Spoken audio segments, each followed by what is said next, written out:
can't travel with a baby. This is what everyone told my wife and I when our daughter Leoti was born, and we're out to prove them wrong. My name is Richard. I was born in the United States, and I've been traveling the world for the last 3 years. I met my wife Haixia in Shanghai, China. 5 months later, we were married. 9 months later, we had a baby girl. This show is about our very first trip with the new baby. You're watching The Adventures of Baby Leoti on the Trans-Mongolian Railway.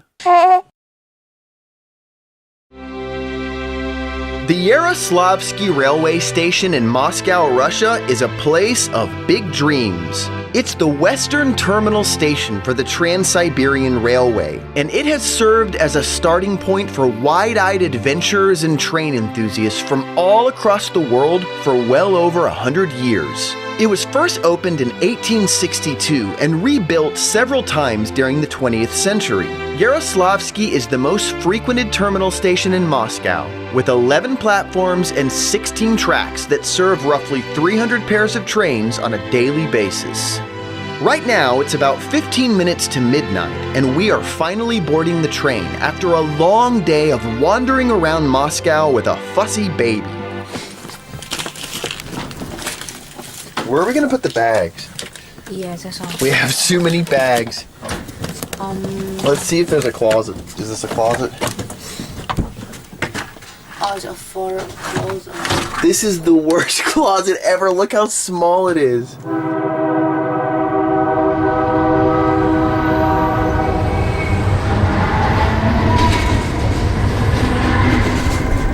How you doing, baby?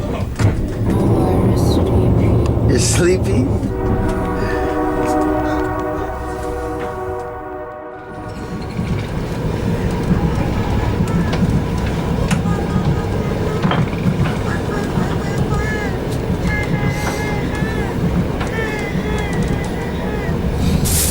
Today we have Krispy Kreme donuts from Moscow.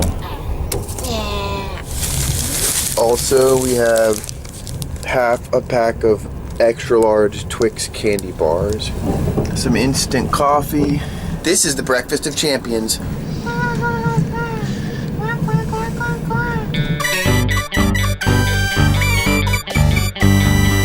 In a minute, we're gonna go and we're gonna look for the restaurant that I hope is on the train, because we don't have any food. We didn't bring any food except for a bag of fruit. And I don't know, see what else is on this train, if there's any stores or anything. Navigating this train's narrow hallway for the first time is a bit like being drunk. It's hard to walk in a straight line, and it's nearly impossible to keep steady. The train bumps and jolts and throws you around, and it takes a little bit of getting used to, especially when you're carrying around a 4-month-old baby. The cabins are connected together via loud, grinding vestibules, some of them equipped with coal-burning furnaces providing the train with fuel. At the tail end of our train, we found the restaurant cabin. So we ordered food, and I'm trying to quell my wife's concern about the, shall we say, unique sanitary conditions on this train. After you do things like this a few times, you'll lighten up a little bit about the condition of things. This is just what you deal with travel like this, you know. It's kind of, it has a charm to it, you know what I mean? Haixia has somehow managed to convince the waitress to give us a big plastic bucket from the kitchen. It smells like dead fish and vodka, so I'm thoroughly washing it before my wife uses it to sanitize the baby supplies. Put this one inside, and another little one, the valve. This one inside. Stay it in hot water to sterilize it to the most. Thank you.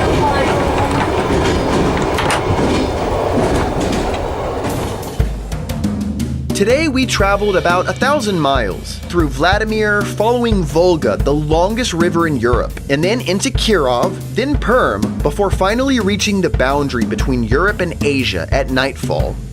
I'm in the bathroom, and it's rather disgusting, but look how happy the toilet is.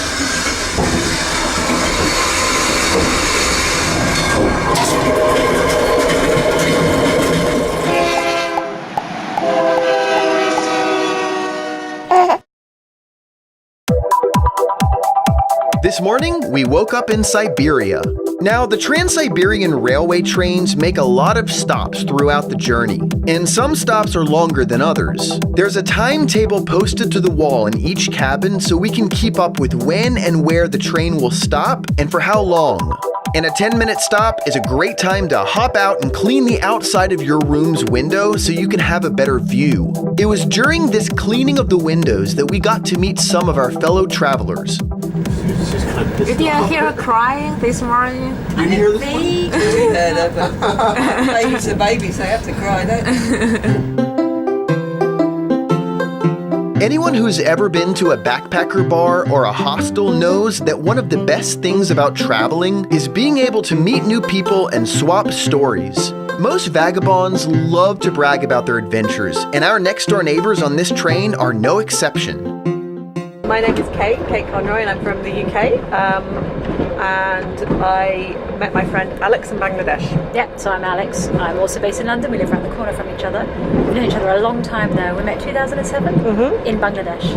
But, you have some really unusual experiences in places like this. I mean, Kate has alluded before that I made a TV show in Bangladesh with the BBC, ran for 2 seasons, had an audience of 20 million. I was a star for a little while, and I had people following me, recognising me. Then my star faded, and I'm a has-been. But where else are you going to have those kind of things? I mean, I used to play weekly poker with the Nawab of Bogra, who is the Prince of Bogra.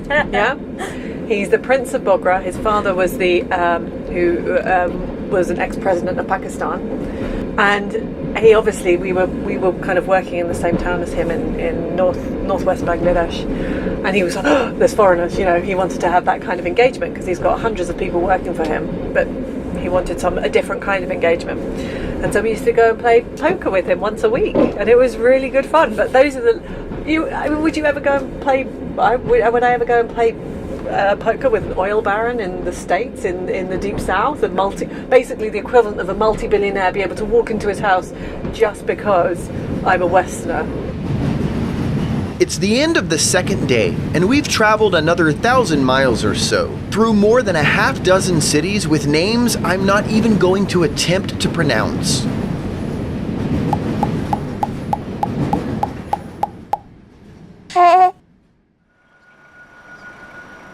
This morning when I woke up, the train was stopped, Leoti was wide awake, and Haisha was nowhere to be found.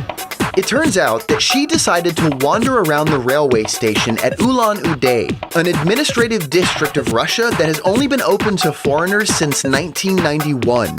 It's the capital of the Republic of Buryatia and the third largest city in eastern Siberia. The station has a few merchants selling souvenirs, food, and beer, and it was here that my wife has managed to replenish our dwindling snack supply. Tomato and cucumber, I got a lot of them. Cabbage. Carrot. Eggs, I don't know what eggs it is. Cheese. This water. And I don't want water. That's not water. I don't. That's like soy sauce. I guess it's sunflower. I guess it is. And this is a grandpa. This is a grandma. I think I should get That's a couple. genie. That's a genie. He's the guy that comes out of the lamp and gives you 3 wishes. Really? Yeah. Only 3? We're feasting on makeshift railway sandwiches before sitting down with our other next-door neighbor, a woman from my home country, the USA, to talk about some of her travels. My name is Petra. Petra. Petra. P-E-T-R-A. Yes. Like Petra. It can be called that. Have you ever been to Petra? I have. You have? On my birthday, and they gave me free admission.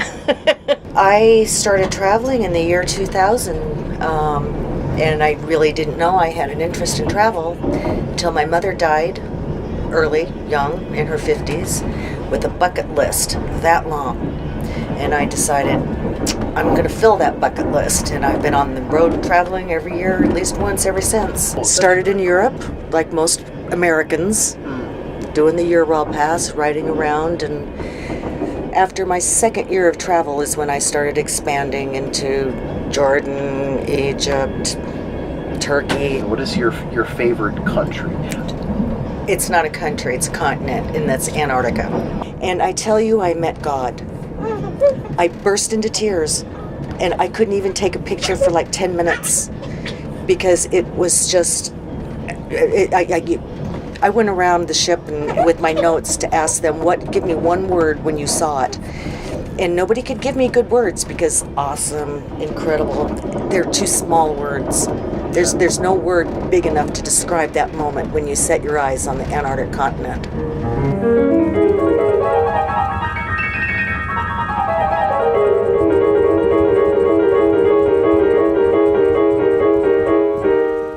Tonight, my wife and the baby have retired early, and so I've made my way to the restaurant cabin to play cards with my new friends. Earlier today, our train reached the junction between the Trans-Siberian line and the Trans-Mongolian line. So now we're heading away from Russia and toward Mongolia. Tomorrow we'll be riding right along the edge of Russia, through Naushki, the Russian border town which will eventually bring us into Mongolia.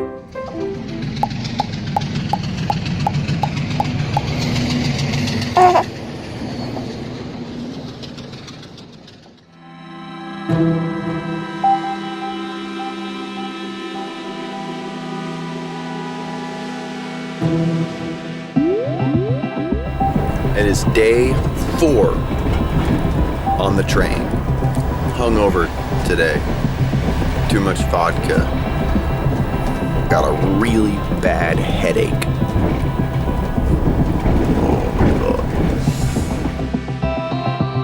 Today is our last day on this train before we get to Mongolia, so we're packing up our suitcases, cleaning the room, mapping out an itinerary for Ulan Bator, and having a few last words with our fellow travelers. When we get to Ulan Bator, No ресторана. food cart is closed. Наушки, все финиш. Now it's finished? I don't think she's... Наушки финиш, так что комплис ресторан, потому что потом финиш не будет ресторана. She might be the youngest baby ever to travel on this train. Huh? She might be the youngest baby ever to Yeah, travel. I believe that.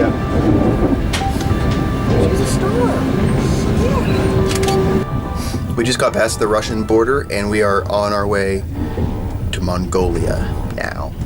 Yeah, we were actually stuck at the Russian border patrol for like 2 hours, and all the Russian border patrol officers came in. They looked at our passports for a really long time and searched through everything. Yeah. So we made it because they love the baby. It's a beautiful baby. So we're on our way to Mongolia. We may very well be in Mongolia right now, I'm not sure. But they put the exit stamp in our on our visas, our Russian visas.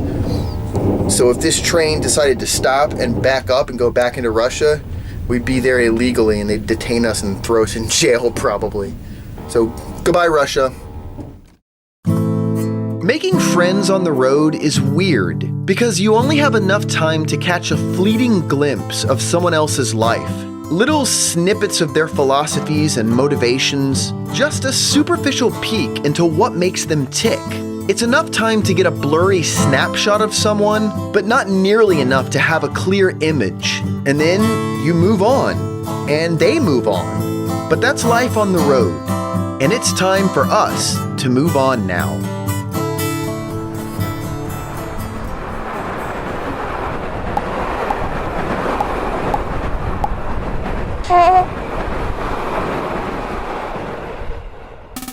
That's all for today. We really hope that you're enjoying our show. Please let us know what you think about it in the comments section. Be sure to give this video a big thumbs up. And if you haven't already, subscribe to our channel. On the next episode of the Adventures of Baby Leoti on the Trans-Mongolian Railway, we'll be in Ulan Bator, Mongolia. And you don't want to miss that, do you? Thank you for watching Triad Travelogues. We'll see you next time.